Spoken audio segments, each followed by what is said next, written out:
那这么说，二位也没看见事故发生的过程？啊，我们去的时候，那车已经翻在那儿了。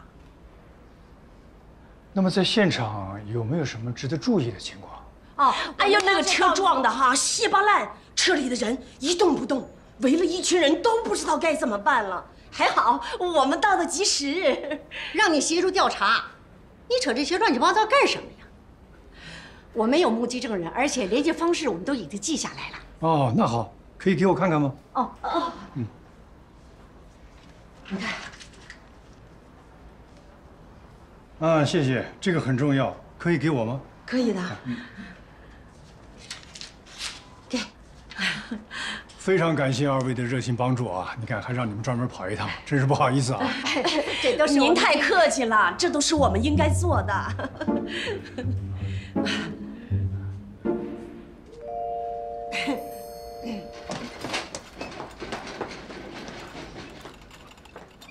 你好，你好，请问苏美佩在哪个房间？哦，往前走13病房。谢谢。哎，如果你们还想起来有什么情况的话，可以随时告诉我。好，好吧。宋局，安静。吴阿姨。你们认识啊？啊，她是我一个朋友的妈妈。哦，那你可要好好感谢这两位阿姨了，她们第一时间赶到事故现场进行处置，而且处置得非常好。应该的，应该的。我们协防员就是要在关键时候起关键性作用嘛。谢谢阿姨。小安，那是你什么人呐？那是我妈妈。她是马上的母亲。之前调查俊海物流的时候碰见过。那你要适当的注意马上的身份问题。我明白。宋局，吴淼跟他的前妻已经被押到市局了。我本来应该立刻展开审讯工作。这个你不用解释，审讯工作我来负责就行。告诉我，你的第一判断是什么？我认为吴淼不是盗窃密钥的人。您为什么会在这儿？关于这次车祸，你可能有一些疑虑，杜猛已经详细跟我说了。安静，你要明白，个人的能力是有限的，没有谁能够完全靠自己去应付所有的事情。你有你的考虑，这个我理解，也不想干涉。但是我希望你明白，市局的同志，不论公事私事，都会不遗余力地帮助你、支持你。我知道了。我已经做了一些调查，初步的判断，这个事故是个意外。肇事的货车司机疲劳驾驶负全责，交管部门的判断也跟我一致。如果需要的话，你可以继续深入调查，相关的信息都在这里边。需要跟其他部门沟通的，我去打招呼。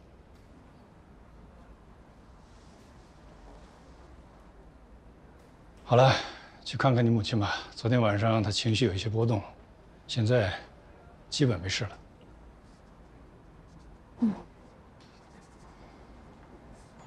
宋局，谢谢您。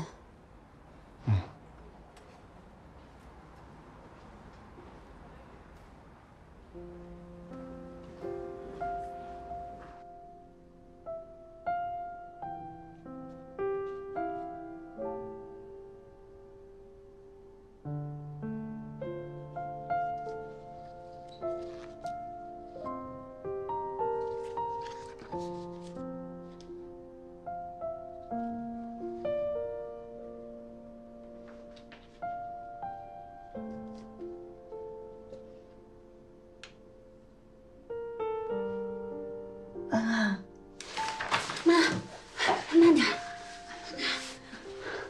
对不起，对不起。妈这不好好的，说什么对不起呀？宋明说，你昨天在执行任务，都还顺利吧？那就好。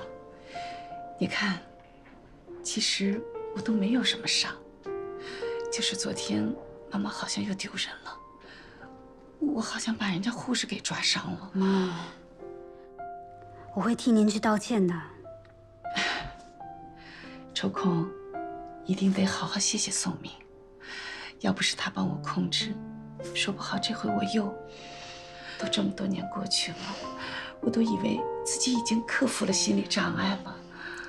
你已经控制得很好了，妈。当年妈妈太脆弱了，害你吃了那么多的苦，就是为了你。妈妈今后也会控制自己，不让自己再失控了。妈，对不起啊，在您最需要我的时候我没在。好了好了，你的工作性质妈妈理解，我也没有什么伤，别在这儿占地方了，我们回家好吧？不行，医生说了还要留院观察1天。哎，老王还在不在啊？他的胳膊骨折了，昨天晚上一直在照顾我呢。我没看见他。谁看到我那个样子都会怕的，都是我不好，好多事情早就该告诉他了。妈，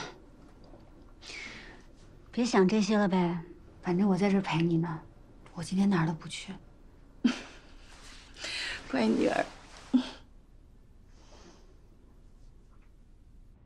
一方面，张建奎答应我那些钱我不用还他，他也不会告我；另外一方面，只要我拿到内部有用的消息，他会额外给我酬劳。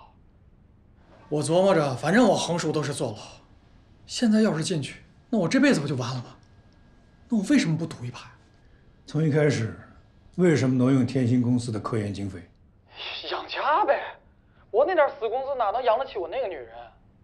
我就炒股，结果赔了，我就去筹钱，想回本，结果又赔了。哎，二位领导，跟你们说个题外话，我觉得一个男人这辈子最重要的就是一定要找一个好女人。我能走到今天这步，都是他害的。他教唆你犯罪了？他哪能有那个胆儿啊？没有。他无非不就是挖苦我、嘲讽我，说我没钱、没本事。可是我觉得这招最狠了。有一天真的把我逼到杀人放火了，他两手一摊，干干净净。5秒，你把我们这儿当情感调解节目了是吧？不要逼。